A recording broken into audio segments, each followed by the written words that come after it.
지난 영상에서는 영양제 자체의 효능과 부작용을 살펴봤습니다. 그런데 주의해야 할 것이 여기서 끝이 아닙니다.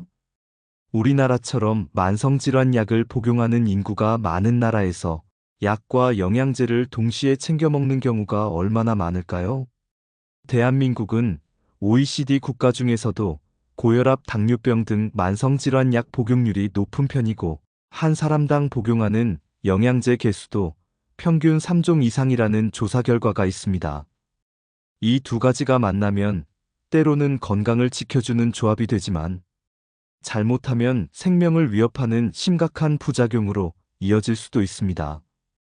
오늘 2부에서는 내과 전문의 배정윤 선생님을 모시고 바로 만성질환 약과 영양제의 위험한 만남을 주제로 실제 생활 속에서 자주 일어나는 조합과 그 부작용을 하나씩 풀어드리겠습니다. 안녕하세요. 내과 전문의 배정윤입니다. 오늘은 우리 삶 속에 너무나 가까이 하고 있는 만성질환과 영양제 이 두 가지의 옳지 않은 조합에 대해서 사례를 통해서 설명드리고 올바른 조합과 복용법에 대해서도 말씀드리려 합니다. 혹여나 오늘 영상에서 소개되지 않은 만성질환 약과 영양제 조합이 있다면 댓글로 알려주세요. 추가적으로 영상을 만들어 보겠습니다. 이제 첫 번째 사례를 말씀드리겠습니다. 서왕호님은 70대 초반의 은퇴자입니다. 10년 전 고혈압 진단을 받고 매일 아침 로사르탄 ARB 계열을 복용해왔습니다. 최근 TV 건강 프로그램에서 칼륨은 심장 박동을 안정시키고 혈압 조절에 도움을 준다는 내용을 보고 솔깃했습니다. 마트 건강식품 코너에서 심장 건강 칼륨 보충제라는 문구가 붙은 제품을 발견하자 망설임 없이 장바구니에 넣었습니다. 혈압약도 먹는데 칼륨까지 챙기면 금상첨화겠지. 칼륨 보충제를 먹기 시작한 지 한 달이 지났을 때였습니다. 서왕호님은 가끔 심장이 두근거리고 계단을 오르면 숨이 더 가빠졌습니다. 가벼운 어지럼증과 손끝 저림도 나타났지만 나이 탓이라 생각했습니다. 그러다 어느 날 아침 거실에서 TV를 보던 서왕호님은 갑작스러운 흉부 압박감과 함께 시야가 흐려졌습니다. 가족이 급히 119를 불렀고 서왕호님은 응급실로 실려갔습니다. 심전도와 혈액 검사 결과 서왕호님은 고칼륨 혈증으로 인한 부정맥 상태였습니다. 의사가 물었습니다. 혹시 칼륨 보충제를 드시나요? 네, 심장에 좋다고 해서. 의사는 설명했습니다. 로사르탄 같은 ARB 계열 혈압약은 혈중 칼륨을 높이는 작용이 있습니다. 여기에 칼륨 보충제를 더하면 혈중 칼륨이 과도하게 올라가 심장 전기 신호에 문제를 일으키죠. 심하면 심정지까지 갑니다.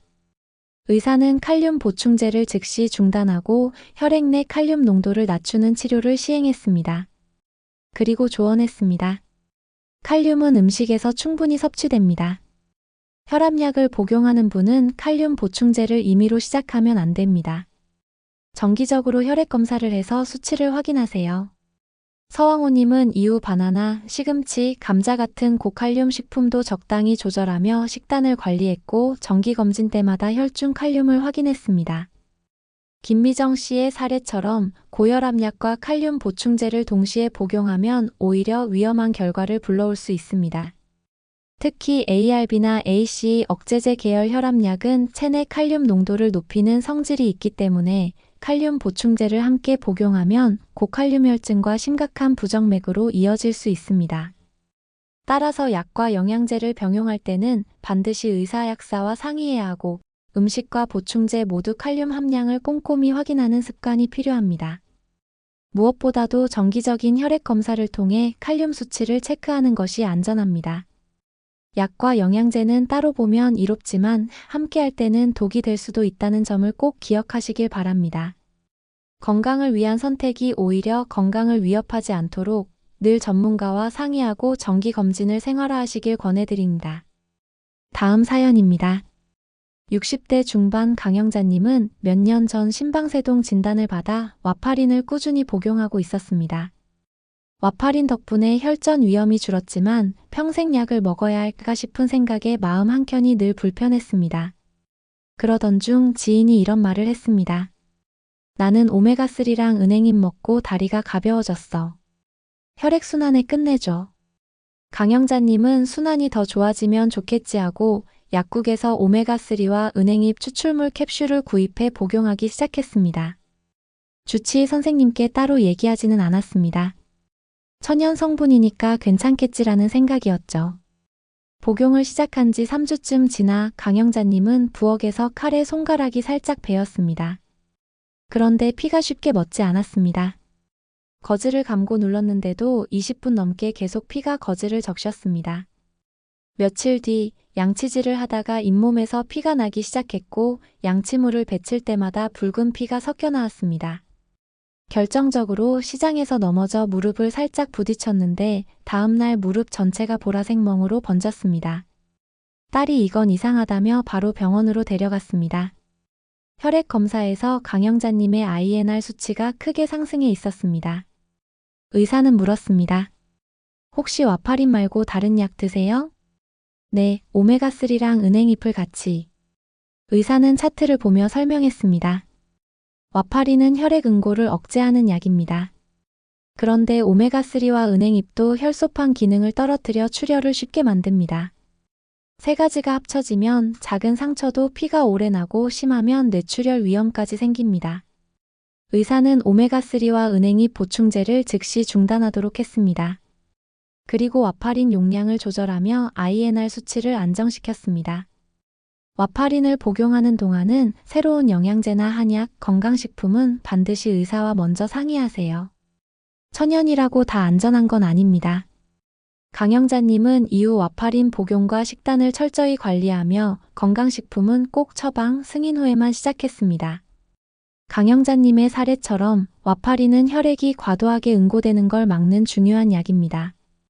그런데 여기에 오메가3나 은행잎 추출물처럼 혈소판 기능을 억제하는 건강식품이 더해지면 작은 상처도 피가 멎지 않고 계속 흐를 수 있습니다. 심할 경우 위장관 출혈, 뇌출혈 같은 치명적인 합병증으로 이어질 수도 있죠. 따라서 와파린을 복용 중인 환자분들은 모든 영양제와 건강식품을 섭취하기 전에 반드시 의료진과 상의해야 합니다. 의도치 않게 이로운 선택이 위험한 결과로 이어지지 않도록 항상 전문가와 상담 후 복용하는 습관을 지키시길 바랍니다. 다음 사연입니다. 정순영님은 70대 중반의 신부전 환자입니다.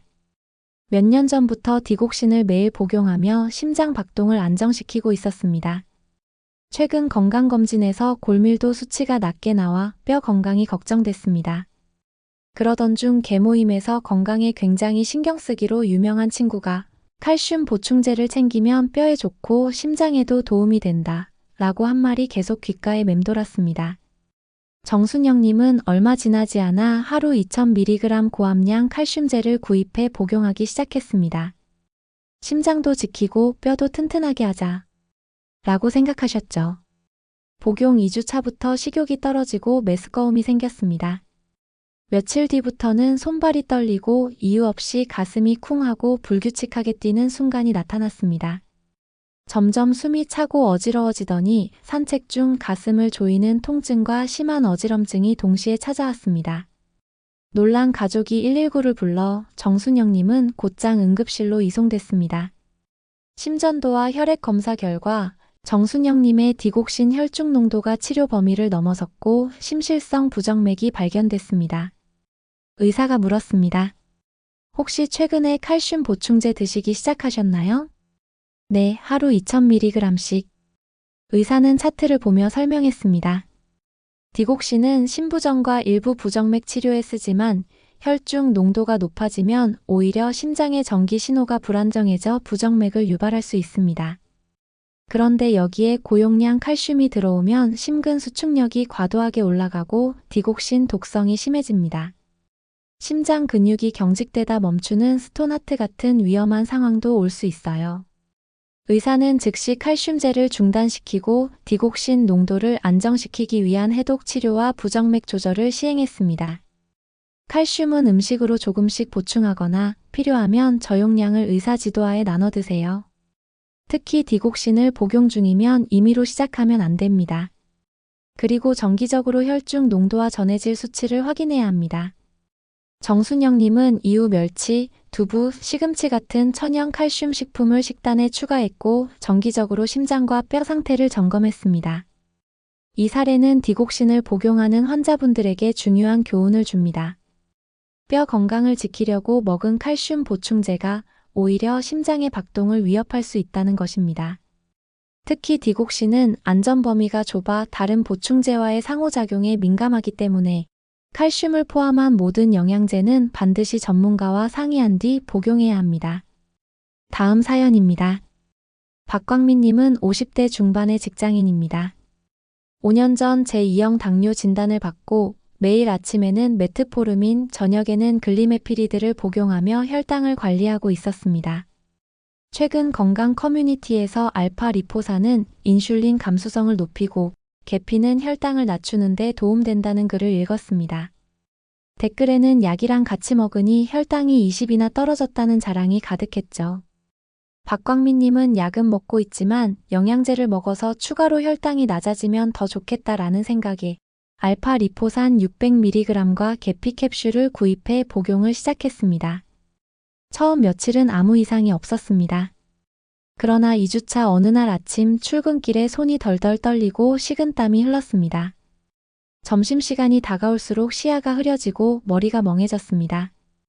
동료가 얼굴이 하얗다며 걱정했지만 박광민님은 아침을 거른 탓이겠지 하고 넘겼습니다.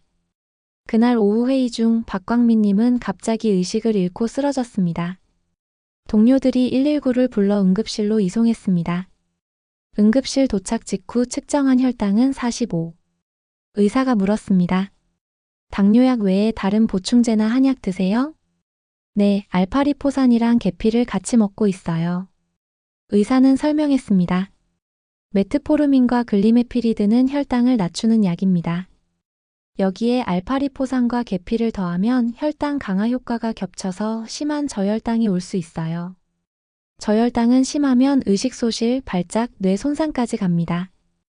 의사는 알파리포산과 계피 보충제를 즉시 중단하고 식단으로 관리하는 방법을 추천했습니다. 혈당은 낮으면 무조건 좋은 게 아닙니다. 안정적인 범위, 공복 시 80에서 130을 유지하는 게 중요합니다. 영양제나 식품이 약효를 강화할 수 있으니 반드시 상의 후 시작하세요. 박광민님은 이후 식단 조절과 약 복용 시간만 조정하며 보충제는 사용하지 않았습니다. 정기 혈당 검사에서 수치가 안정되자 그는 아무리 좋은 것도 상황에 따라 다르다는 것을 깨달았습니다. 당뇨약은 혈당을 안정적으로 유지하기 위해 꼭 필요한 치료제입니다. 하지만 여기에 알파리포산이나 계피 같은 보충제를 무심코 더하게 되면 혈당 강화 효과가 겹쳐져 저혈당 위험이 커집니다. 손이 떨리고 땀이 나거나 심하면 의식을 잃는 응급 상황까지도 이어질 수 있죠. 혈당 관리의 핵심은 더 낮추는 것이 아니라 안정적으로 유지하는 것입니다. 따라서 새로운 영양제나 건강식품을 시작하기 전에 반드시 의료진과 상의해 약물과의 상호작용을 확인해야 합니다. 건강을 위한 선택이 오히려 위험으로 변하지 않도록 안전을 최우선으로 두는 지혜가 필요합니다. 다음 사연입니다. 설민영님은 40대 중반 여성으로 2년 전 갑상선 기능저하증 진단을 받고 매일 아침 레보티록신을 복용하고 있었습니다. 약을 꾸준히 먹은 덕분에 피로감과 체중 증가, 부종 같은 증상이 서서히 사라지고 정기검진 수치도 안정적이었습니다. 그러던 중 친구가 골다공증 예방을 위해 먹는 칼슘, 철분제를 추천했습니다. 나이 들면 필수야. 특히 여성은 칼슘이랑 철분 부족하면 뼈랑 혈액 건강이 쉽게 약해져. 설민영님은 별다른 생각 없이 칼슘제와 철분제를 구입해 아침 갑상선약과 함께 한꺼번에 먹기 시작했습니다. 한 달쯤 지나자 설민영님은 다시 피로감이 심해지고 아침에 일어나기가 힘들어졌습니다. 손발이 차갑고 체중이 서서히 늘기 시작했습니다. 왜 다시 예전처럼 피곤하지? 정기검진 날 혈액검사 결과를 본 의사는 표정을 굳혔습니다. TSH 수치가 많이 올랐어요. 약효가 예전처럼 안 듣고 있습니다. 설민영님은 깜짝 놀라 약은 매일 빠짐없이 먹었는데요? 라고 답했습니다. 의사는 차분히 물었습니다. 최근에 다른 영양제나 건강식품 드시나요? 네, 칼슘이랑 철분이요. 아침에 약 먹을 때 같이 먹습니다. 의사는 설명했습니다. 레보티록신은 장에서 흡수돼야 하는데 칼슘과 철분이 이 약과 결합하면 흡수를 방해합니다. 같은 시간에 먹으면 약효가 떨어지고 갑상선 기능 저하증이 다시 심해질 수 있어요. 의사는 복용 방법을 조정했습니다. 갑상선약은 아침 공복에 물과 함께 단독으로 드시고 칼슘이나 철분제는 최소 4시간 뒤에 드세요. 이렇게 해야 서로 간섭하지 않습니다. 설민영님은 이후 약 복용 시간과 영양제 복용 시간을 철저히 분리했고 2개월 뒤 검사에서 수치가 정상으로 회복됐습니다. 갑상선 기능 저하증으로 복용하는 레보티록신은 아주 섬세한 약입니다. 그런데 칼슘이나 철분 같은 보충제와 함께 복용하면 약 흡수가 방해되어 정작 약효가 제대로 발휘되지 않을 수 있습니다. 결과적으로 피곤함, 체중 증가, 집중력 저하 같은 증상이 다시 악화될 수 있죠. 따라서 레보티록신은 반드시 공복에 먼저 복용하고 칼슘이나 철분은 최소 4시간 간격을 두고 드셔야 합니다. 또한 새로운 영양제를 시작하기 전에는 흡수 방해 가능성이 있는지 꼭 확인하는 습관이 필요합니다. 약과 영양제 함께하는 방법만 제대로 지켜도 치료 효과는 달라집니다. 조금만 더 주의를 기울여서 여러분의 노력이 헛되지 않도록 지혜롭게 관리하시길 바랍니다. 지금까지는 만성질환 약과 영양제가 만나서 어떤 위험을 만들 수 있는지 살펴봤습니다. 영양제는 약이 아니라 건강기능식품이다 라는 생각과 다 인증받은 제품들이니 안전하다는 생각에 쉽게 복용을 하는 경향이 있습니다. 이러한 이유로 생각지 못한 치명적인 부작용들이 생기게 되는 거였죠. 그런데 말입니다. 꼭 약과의 조합만 위험한 게 아닙니다. 영양제끼리도 서로 충돌을 일으켜 효과를 떨어뜨리거나 몸에 부담을 줄 수 있습니다. 또 아무리 좋은 영양제라도 언제 어떻게 먹느냐에 따라 효과가 달라지죠. 그래서 3부에서는 영양제와 영양제의 상호작용 그리고 올바른 복용법을 하나씩 알려드리겠습니다. 건강을 위해 챙기는 습관이 정말 내 몸에 도움이 되는 길이 되도록 함께 짚어보겠습니다. 오늘도 긴 영상 끝까지 시청해 주셔서 감사합니다. 이 영상이 도움이 되셨다면 구독과 좋아요, 알림 설정까지 눌러주세요. 여러분의 구독과 좋아요는 60인생코치의 영상 제작에 큰 도움이 됩니다. 감사합니다. 60인생코치였습니다.